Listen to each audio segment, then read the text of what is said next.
তুই কেডা রে? তো কিংবা চেনা চেনা লাগিচ্ছে। এ ভাই আপনি আমাকে চিনা পারিচ্ছেন না, আমি ফটিক। আপনার সাইজ কেমন হচ্ছে? চুলদারির এই অবস্থা কে? নানির বাড়ির থেকে এসে দেখি সবকিছু উলটপালট হয়ে গেছে। ও, এইবার চিনা পারছি, তুই শফিক চেয়ারম্যানের পেদা। 5 দিন হলো তোকে তালগাছ তলা বসে থেকে খুঁজছি, তুই কুড়ি লুকাছিল। কে লুকামু কে? একটু আগে না আপনি করলাম নানির বাড়ি গেছিলাম। তে আমাকে খুঁজিচ্ছেন কে? কি দরকার? তে যা তাড়াতাড়ি আমার জন্য চাউল ভাজা নিয়ে, গলা উঠে গেছো, চাউল ভাজা পাই নাই। কে রে ইকে আমার থেকে চাউল ভাজা খাইবার চাই? আর কি হচ্ছে? এ দাঁড়িয়ে আছো কি জন্য? এখনো যাস নাই? একবার করে চিবা খাই ফেল তুমি। আমি এখন চাউল ভাজা খুঁটি পাবো? এটা কি চানাচুর যে দোকান থেকে কিনে এসে দেবো? আগে চাউল কিনা লাগবি, তারপরে ভাজা লাগবি, তারপর সিন তোমার কাছে নিয়ে আসবো। আমি চাউল ভাজা পাই না, চাউল ভাজা লাগলেই সব পুড়ে যায়। আপনি যদি এতই চাউল ভাজা খাইবার মন চায় বাড়ির যা খান গা। সকাল থেকে কিন্তু মন মেজাজ খুবই খারাপ, কথা না শুনলে কিন্তু মারের অভাব হবে না। তুই আমাকে চিনিস বে? তোর মতো ফটিকে ধর্ম আর ঘাড় মোটকামো। একলা পায়ে কি প্রতিশোধ লিবার চাচ্ছেন? কাছে আসলে কিন্তু ভালো হবি না। তোর এত বড় সাহস, তুই আমার দিকে চোখ তুলা কথা কস? তোর আছে খবর আছে? আশেপাশে লাঠি কুটি রে, লাঠি নাই তাহলে হাত দেই দেই।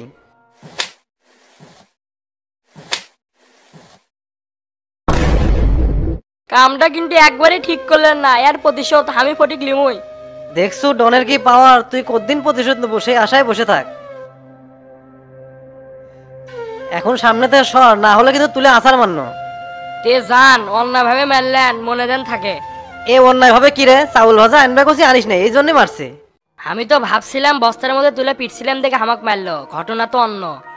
এর মনে হয় কিছু একটা হচ্ছে, নানির বেড়ের থেকে আসে তো কিছুই বুঝতে পারছি না। এত কথা না কয়ে এর কাছ থেকে তাড়াতাড়ি কাটিয়া পড়ি, সময় বুঝে ঝাল তুলে লিমনি। এ গুনগুন করে কি করছু? আমার গাল পারছু নাকি? যা কবুর মুখের পুর ক। কোথার ডাইস খারাপ হলে কিন্তু দাঁত সামনে একটু থাকবে না, সবগুলো ঘুরে ফেলে দেবো। আমি ডন, এই এলাকার বস, এরপরে দেখা হলে সালাম দিয়ে কথা কব। আচ্ছা ভাই থাকেন, গেলাম। এ গেলু মানে? সালাম কুটি, সালাম দে। আসসালামু আলাইকুম। ওয়ালাইকুম আসসালাম। তে এখন যা। সেই সোজা হলুই, কিন্তু মায়ের খাওয়ার পর। হু হা হা হু হু। যাক, এখন এলা হাতটা পাতলা পাতলা লাগিচ্ছে।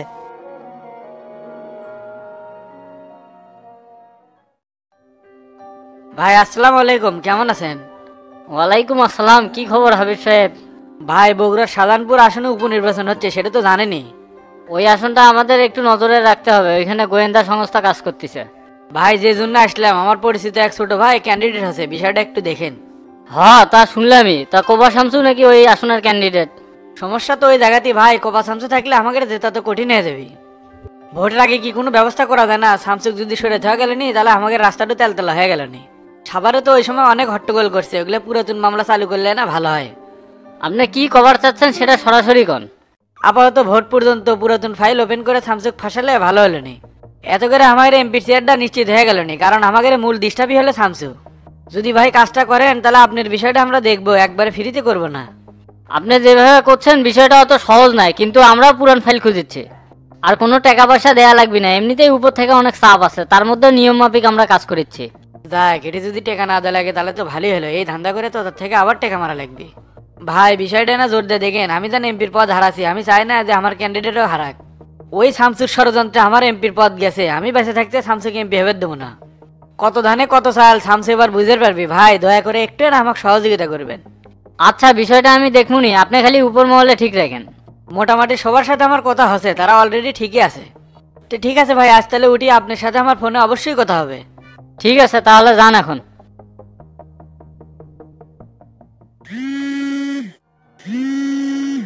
কি ব্যাপার, হাবিব ভাই কেমবা ফোন দিয়েছে, দেখি রিসিভ করি তো। তো তা কাম তো সেই করছি, তুই রাস্তা একবারে তেলতেলা। কে ভাই কি করছেন? আমি কি মার্কা পাই গেলাম?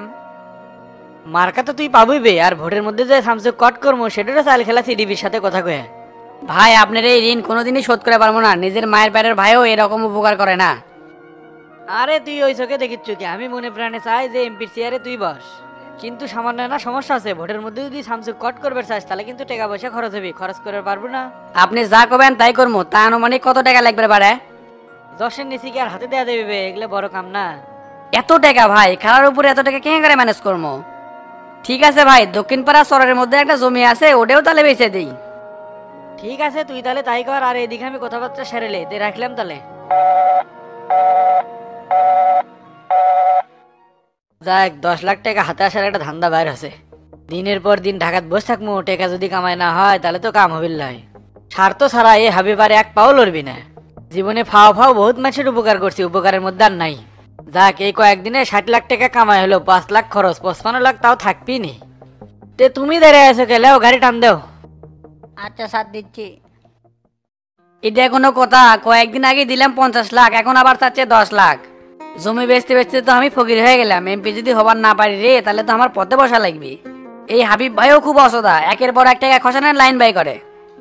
একবার যদি খালি এমপি হওয়ার পারি না, তখন সবাই বুঝতে পারবে তো তার আসল রূপ কি।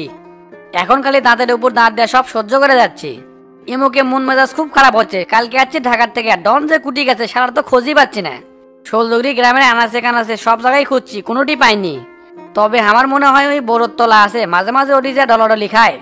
না, এটি বসে না থেকে ওটি তাড়াতাড়ি যায়, মনে হচ্ছে ওই ওটিতেই আছে।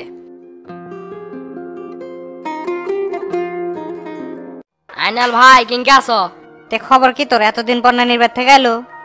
আসপেদ তো ছেলেমি, কিন্তু মামি তো আসপেদ দেয় না। আসপেদ ধরলেই পাউডে না ধরে, কয় যে বাবা কয়েকদিন ঠেকে দাও। তুই তো আসো রিক্স ছাড়া, নজর দেয় না ভালো করিস। হেসমে আপনার কথাবার্তার ডাইসি খারাপ, আমি ওই অ্যাঙ্গেলে কথাই কইনি। মামি এনা আমাকে জামাই বানাবি তো, সেজন্য আগের থেকে জামাই আদর করে। তা তোর মামা তখন দেখতে কেঙ্কা? সব কথা কি মানছে কথা? একটা কথাই কই ভাই, করা করা। তে ভাই এলি আর কি ফেসলামি বাদ দাও, যে কথা করার জন্য আসছিলাম। ডনের কি হচ্ছে? আর কোশ নে, প্রথমে তো ভাবছি ডলারলি খাওয়া বেশি হয়ে গেছে, পরে দেখি এক জিন ধরছে। আমাকে যে মারছে এই কথা কওয়া যাবে না। তাই তো রাস্তার মধ্যে আমার সাথে খারাপ ব্যবহার করলো। কে তোর সাথে আবার কি করছে? রাস্তা দিয়ে তোমার দোকানে আসপাত ধরছি, আর ওই ডন ডাইকা কয় যে চাউল ভাজা খিলে তো আমার খিদে লাগছে। আমি আবার মনে করলাম শালা আবার ডলারলি বাদ দিয়ে চাউল ভাজা খাওয়া শুরু করলো নাকি। তে আইনাল ভাই গোল্লাক দেখছিলে কি? 2 দিন হলে তো এমক আসে না, আমার বাড়িতে না সমস্যা, মনে হয় ওই বাড়িতেই আছে। তে ভাই থাকো, আমি ওইদিকে গেলাম, গোল্লার সাথে আমার জরুরি কথা আছে। আচ্ছা যা। শালা ডন ইনতে করে ঘরের জিনিসপাতি ভেঙে থয়ে গেল, টেরা ভাই দেখলে কি কবিনি। কি যে বিপদে পড়লাম, অক ভালো মনে করে ডেকে নিয়ে আসলাম, আর উই আমার এই ক্ষতি করলো। অক যে কি পোস্টাই দিমুরে। এ রে, কোতে না কোতেই টেরা ভাই ফোন দিছে, দেখি ফোন রিসিভ করি কি কয়। কেরে গোল্লা, কি করিস? এই তো ভাই, কি আর করমু, এখন বাড়িতে বসে আছি। বাড়ি ছাড়া তো আর কোনো যাওয়া যাচ্ছে না। হ বাড়িতে বস থাক, বাইরে যান যাস না, শত্রুর তো আর অভাব নাই। হয়তো তোর আর আমার ক্ষতি করে পারলো না, কিন্তু বাড়ির ঘরের ক্ষতি করলো, তখন কি করবো? হ ভাই, সেজন্য আমি সারাদিন বাড়িতেই শুতে থাকি, যখনই কিছু দরকার হয় আনাল ভাই ব্যাটাক দেন এলি। তাই থাক, তুই বাড়ির থেকে যে কি করছু আমি তো কিছুই বুঝতে পারছি না। আপনি কি যে কন ভাই, আপনি জেলে জেলে কয়ে গেছেন, সেটা সবই আমি ঠিক মতো করিচ্ছি, এনা 19-20 নাই। দেখাই যাবে নি, আজকালের মধ্যে আমরা রওনা দিচ্ছি, দেখমুনি বাড়ি ঘর কেঙ্কা গুছে রাখছু। আচ্ছা ভাই আসেন তাহলে, আমি সবকিছু গুছিয়ে রাখছি।